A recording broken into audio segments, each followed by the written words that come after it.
Hey everyone, it's Heather with Tiller here.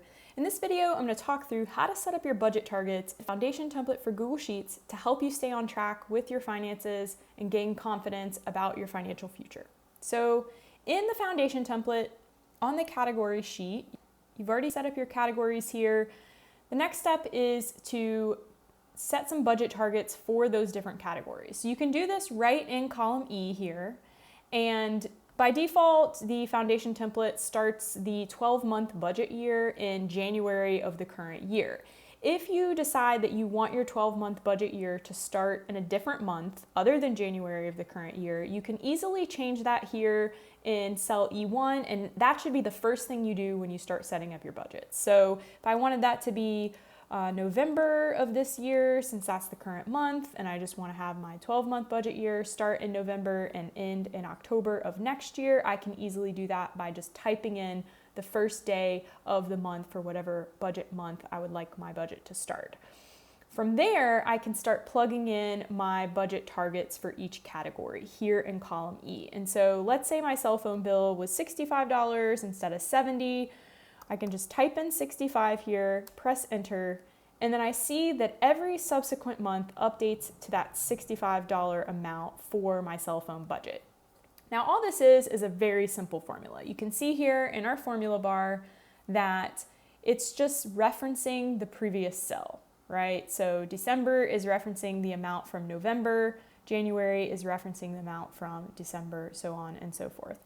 So if I need to overwrite that feature, that cascading feature, all I need to do is just simply overwrite the amount in the specific month. So let's say that in February of next year, my car insurance is going to be due and I need my auto and gas category to be a bit higher, something more like $400. So I just type $400 into the cell for February 2022 for auto and gas and press enter.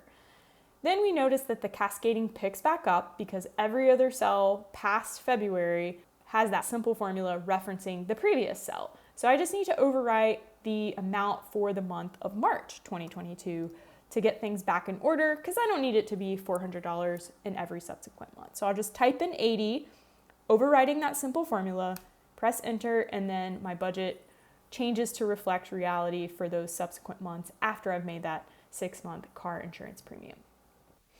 So now we've got our budget targets set here on the category sheet. Let's see how those planned budgets affect our monthly budget. So here in the monthly budget sheet, we can take a look at November, the current month, and get a sense for our plan. The first thing we notice is that it looks like there are some transactions that we need to categorize. So this is a big step in staying on track, making sure that you're categorizing those transactions. And you can easily do it manually here on the transaction sheet, or if you build a good rule set, AutoCAT can help you categorize 85 to 95% of the transactions that come into your sheet. So just to get our budget totally up to date, let's go ahead and categorize these transactions. So this is our dental insurance, our rent. So now back on our monthly budget sheet, we can see some things changed here.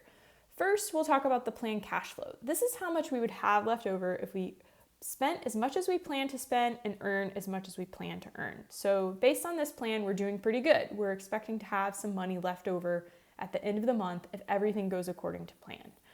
The cash flow to date here is most helpful at the close of the month. It's going to move around a lot during the month because money's moving in, money's moving out. It's all based on our actuals. And so it's most helpful when the month closes to see how we actually did. What was our actual cash flow? Here in the center, we get an idea of our planned spending or budgeted spending versus our spending actual so far to date this month.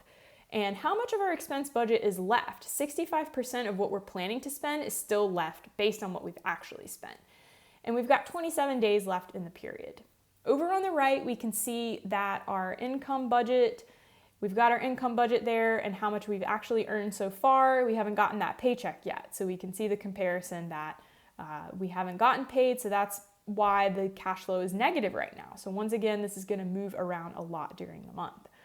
With those budget targets, we can see them right here on the budget, on the monthly budget sheet, and check in on those and review them against the actuals and the available to see how much is left based on what we've actually spent and what we budgeted to spend. So great examples, always groceries.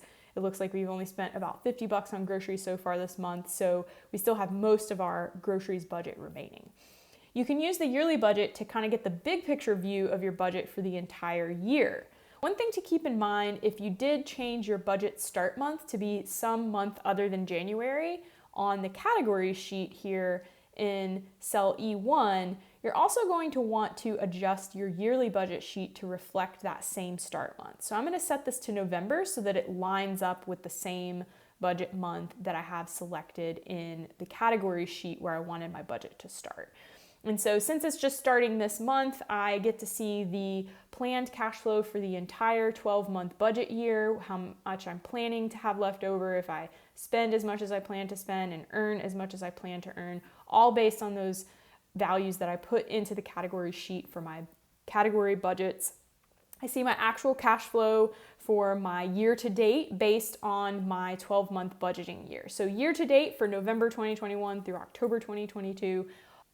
Over to the right, I can review any 2 or 3 periods at a time to get a sense for how my budget year is going to go. I can use this to plan out scenarios. If I'm expecting an increase or a decrease in income, I can see what that's going to do to a particular month, how it's going to compare to other months, and just get the big picture view of my entire year here.